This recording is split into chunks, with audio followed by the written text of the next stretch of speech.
Well, hey folks, Fat Guy Flies RC coming to you from the man cave. Well, I got the FMS Dassault Rafale 80mm all together, and now we'll go over the radio setup. Now, as I told you, I was going to install an AR631, and I have. Okay, let me take the battery out. Let me mark that real quick. Yeah, I'll leave it. I'll have to go over the CG. I'll mark it afterwards. Just to show you what I've done. For right now, I've got a 5006S in there just for demonstration purposes. But I have to take it out just so I can show you where I've placed the battery. Okay. Or where I've placed the receiver. Now, got the full ordnance on there. Let me take the ordnance off, just so it makes it easier to handle this plane. Oh, and by the way, the end missiles, you just kind of have to just a little bit of pressure. Of course, you don't want to do enough to damage. They'll get easy. The missiles and everything will get easier to come on and off the more times you take them on and off. But they just slide back into place, and they'll kind of pop in. You'll feel them click in. It's not a problem. The outer ones, though, they do fit awfully securely, and I suggest leaving them on because the end of the missile rails are open, and you see the wiring for the LEDs. So if you leave the missiles on, that covers that. Well, anyways, back to the radio. I installed an AR631. Now I'm going to grab the camera because it's easier to grab the camera than it is to grab the plane, because this is a big plane. All right, I want you to see right there. If you look behind that EC5, you'll see where I have placed the AR631. Okay? And then what I did is I took a hardware nail and shoved it through the foam. Okay? And then I took a long, you've seen those tubes that you have push rods go through, just a clear plastic tube.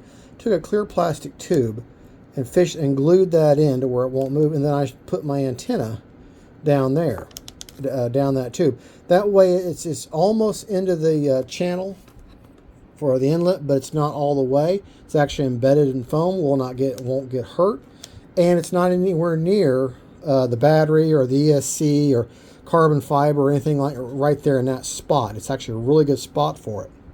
Okay, so that's where I put that. Now I took the airplane outside, and I have a place marked off on my road in front of my house that's like 100 feet. Okay, and I go to that 100 feet. You only have to go 90 feet, but I like to do a little more than necessary. So I go this 100 feet, put the plane at one end, got down that 100 feet, put it in the range test, and lots of times when I do that, I'll turn the plane all the way around, drive it around different angles.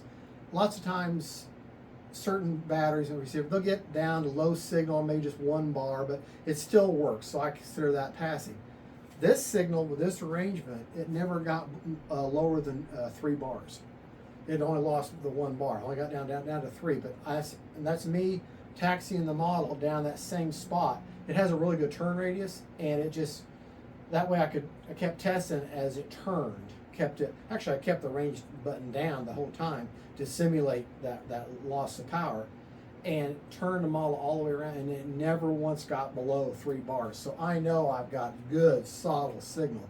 What I'm mainly looking for is when the model is away from me and straight at me, because then you're in line with the motor and the ESC and everything, and by having it off to one side like that, but it never went below 3 bars. So I'm very confident with my signal on this. Now, as far as CG goes, we go ahead and cover that. Between 110 to 130 millimeters back from the wing root. The wing root is wherever the wing first touches the fuselage. See, I've got 2 little black marks there. I've got the same corresponding black marks on the underside. Well, they match the paint, so I'm not worried about it. And she CGs just fine with a 5000 in the dead middle of the strap where the straps equally go over both sides of the battery. You want to put it kind of has a short EC5, so you're going to want to put your battery in from this end here. So that's how I put my and as far as installing your receiver, I mean everything's labeled. It's and you just put on your receiver. You know, channel 1 was throttle, it's labeled throttle. Channel 2 is aileron, it's labeled or elevator, rudder, gear, and then flaps. Okay, so that all worked out perfectly. Let me put my battery back in so I can show you how all this works. Okay, but like I say, 110 to 130 millimeters back from the leading edge root. Putting your 5000 dead center on the battery tray. Of course, I'll show that on the Maiden. I'll show you the placement of the battery, and we'll test the CG for flying. But on the bench, it did just fine.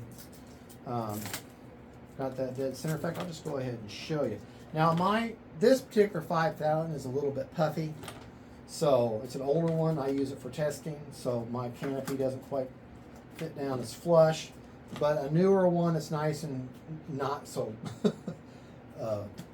full or puffy would the canopy would fit better. All right, you find my marks under here. Of course, black on dark blue. It's kind of hard to see. There they are. But yeah, that's just about right. Now let's put the gear up because really CG needs to be tested. Ouch. Shoot, my finger was in the way. Finger was in the way, and that interrupts the cycle.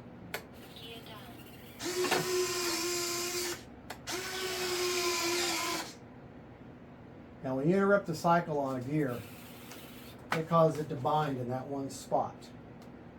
Now I've lost my finger. Okay, there's where that one goes. And there's where that one goes. And she seems to, well, slightly nose heavy. Maybe on the front one. The front, yeah, that's pretty good. That's good right there. Yeah, it's on the front one. And that's the 110. So with the gear down, actually that's perfect right there in that front, that 110 to about 115 is perfect. Okay, so let's put the gear back down. You can see the gear. This thing's amazing, absolutely amazing.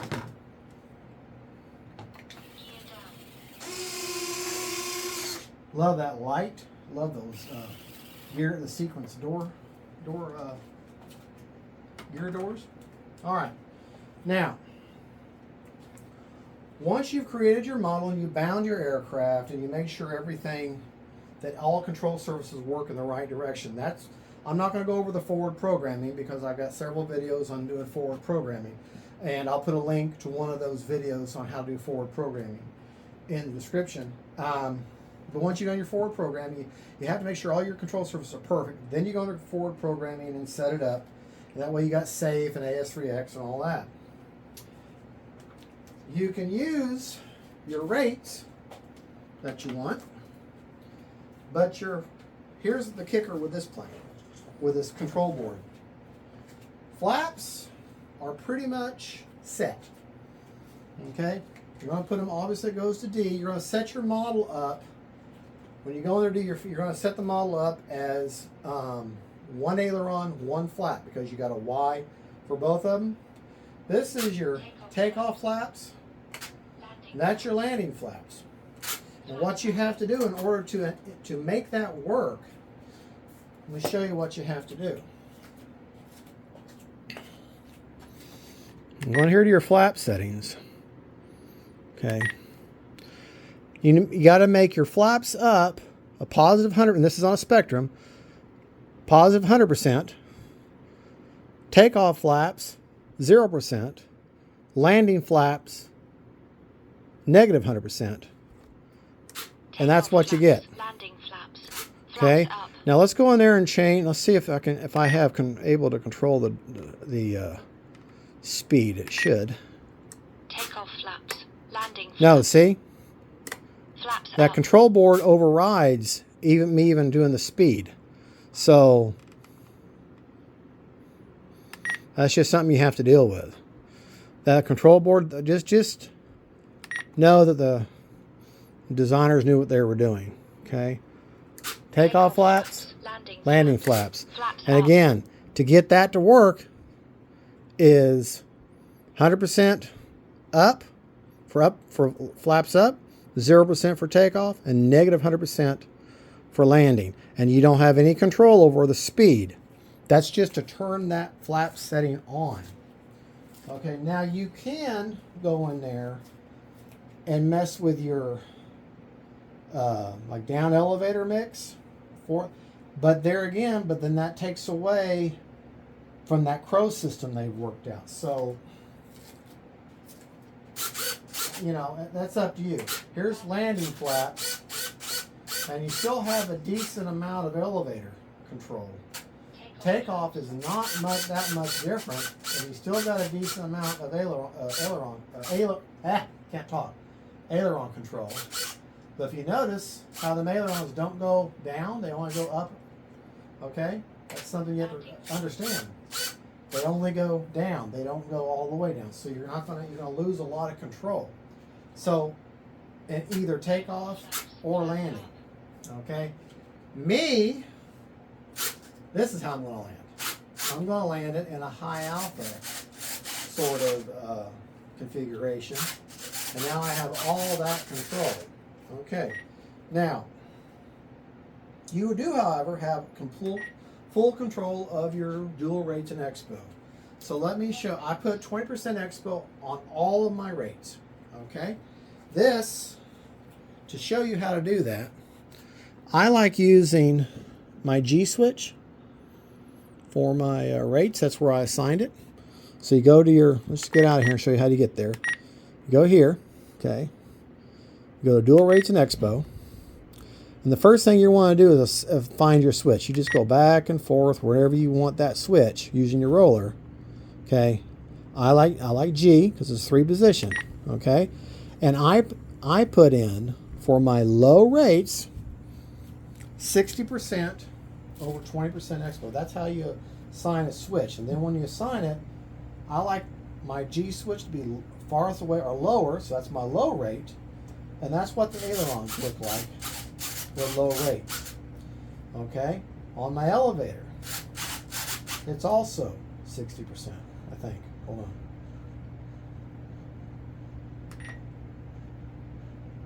Elevator, I did 65 for low. Mid-rates. Okay. Low rates. And for mid rates, I did 75. And for high rates, I did 95. This is on my elevator. You notice how the canard works with the elevator. Watch the canards when I work my ailerons. They don't work. But in elevator mode, they do. The mixing board takes care of all it. You don't have to go in here and set this up as elevons. The mixing board goes ahead and takes care of that for you.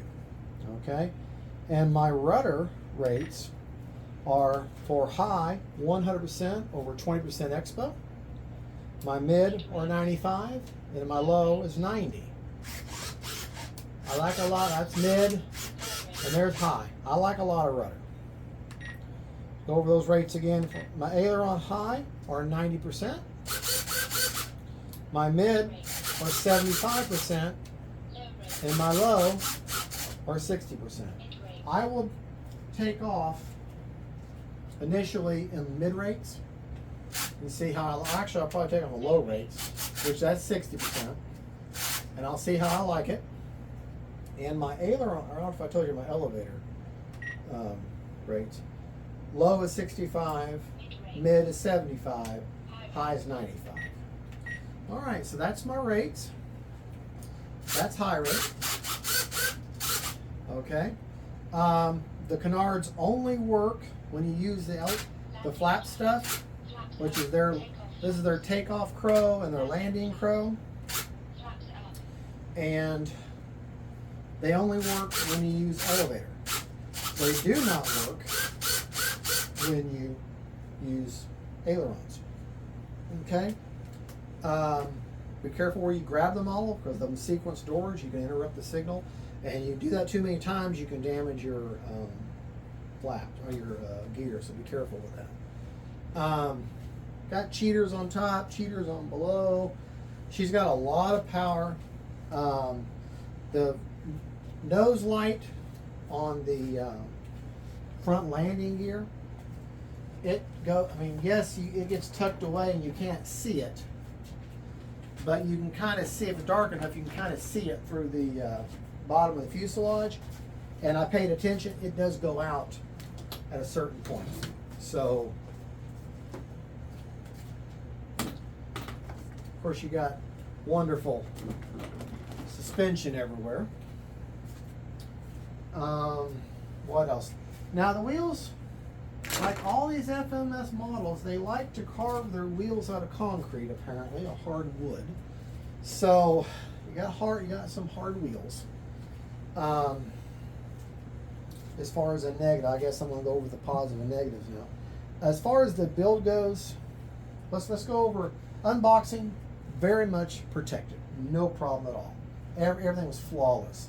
I did have one little piece of paint come off underneath here, but that may be from me handling, because you got to remember it's just water-based paint. So when you get moisture and stuff, it'll come off. So you got to be careful how you handle it.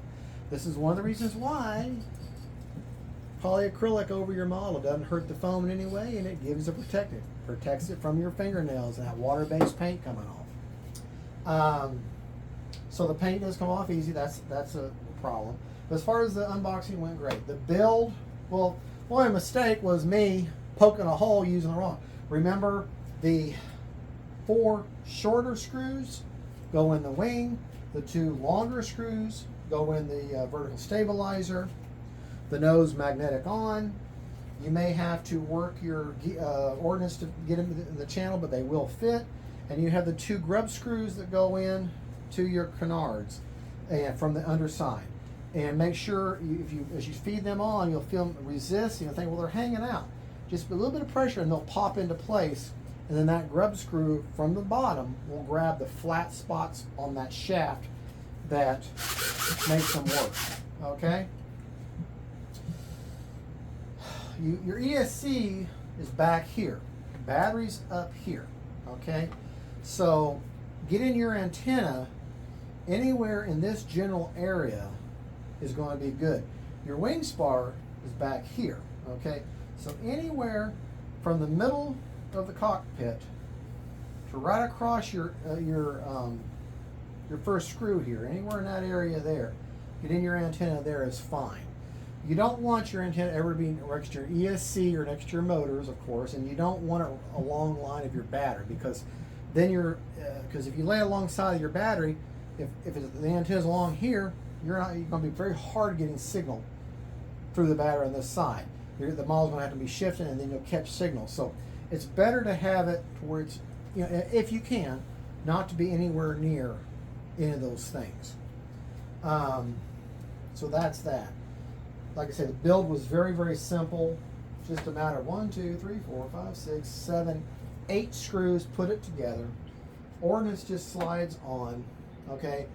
As far as the radio part, radio setup, secure your battery. You got plenty of room to put the battery back or the receiver back in there, behind this wall, behind it, because you're not going to be shoving your battery that far back. And run your antenna anywhere in this area here. All your leads from everything is labeled clearly, so you'll know right where to put it. And on a Spectrum receiver, which I'm a Spectrum guy, channel 1 is throttle, channel 2 is aileron, channel 3 is elevator, channel 4 is rudder, channel 5 is gear, and channel 6 is flaps. And they're all labeled. And remember, when you plug them into a Spectrum receiver, the light side of that servo wire goes towards the label side of the Spectrum receiver. So as if the Spectrum receiver label was here, you'd be plugging in with the light side of the wires going, I'm not shooting your bird, the wires going towards that label. Let's just remember, light to the label. Just help you remember that. And forward programming is is very simple in that what you have to do is you have to make the biggest key is to make sure all your control surfaces work in the right direction before you go into forward program. Make sure your model's bound up and everything works in the right way as it should before you start forward programming, because otherwise the forward program is going to record that control surface going the wrong way as that's being correct. And you're going, and if you trust that, you're going to go, hey, oh, there goes my money into the ground. So control surface working the right way before you go into forward programming. What am I missing? I got my timer set for 3 minutes on the initial flight. Very simple setup. Now you're going to just do your rates. You don't have to do any kind of flap mix. All you got to do is assign the flaps as 100%. What did I say now? Now I'm forgetting.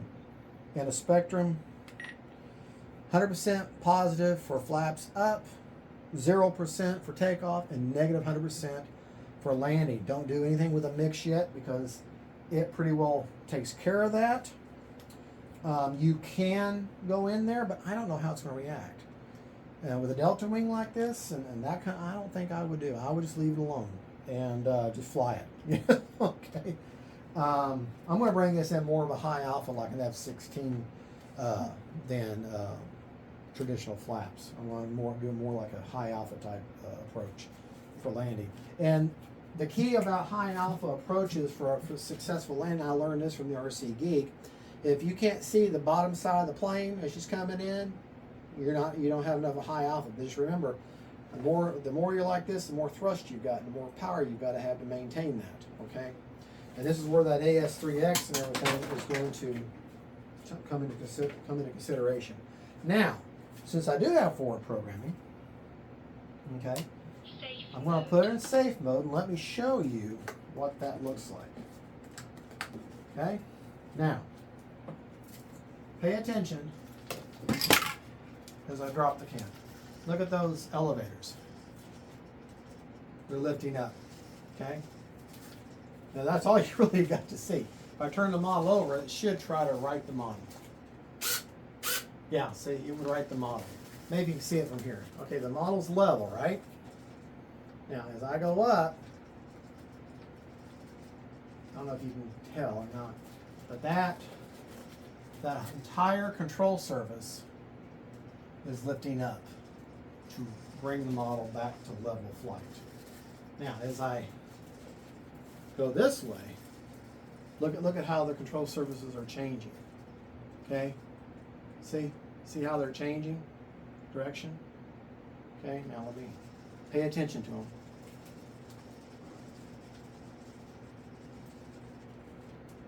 See, I can see the blue on the other side of the top, and then you can't see it on the bottom. Okay, so that just shows you the safe is working. But I won't be flying with that. I'll have it in the AS3X mode. Anyways, there you go. I can't think. I'm sure I'm leaving something out like I always do in my videos. Yeah, I'm going to fly her with or without ordnance, and I'll maiden her probably without to see how she performs, and then I'll do probably a second flight with the ordnance on. And yeah, I doubt I'll try flying her in safe per se, because if you're buying this model in safe and you're going to think it's a trainer, you've set yourself up for heartache. The point of safe when you're flying things at this level of skill, not trying to say I'm highly skilled, but when you're at this level, safe is more to save your $400 to $500 investment. You know, you're flying along and someone says, hey, look out, and you got to look away real quick to see, make sure something's going, flip it in safe, so at least your model now is flying straight and level for you and you can find it again. One of my club members, in fact our club officer, he said, hey, people get on to you about using safe in your planes. He says, remember, they're not buying your airplane for you, okay? So let them gripe all they want, and then when you crash, you say, well, fork over the money, okay? See how quickly they'll shut up then. But yeah, leave it. Why not leave it on your? Why not have it? You know, if I don't like flying with safe because I'm a control freak, it drives me nuts. But you better believe I like have it in case I have an emergency. Something happens, flip it in a switch, and level real quick. At least it'll save my model. You know, a lot of my planes I don't have safe because I simply don't have that receiver for. Because let's face it, safe receivers are $80 or more, and you know it gets. I've got enough money invested as it is. But if you happen to have a model that has safe, which I got it just for this model, use it. Why not use it? You know, if you're trying to figure out how to take off and land with something like this, safe will help you. You know, a nice clean takeoff and landing will assist you in that. Yeah, don't keep it as a tool in your toolbox. You know, why get rid of something that can help you? So, but anyways, that's my rant.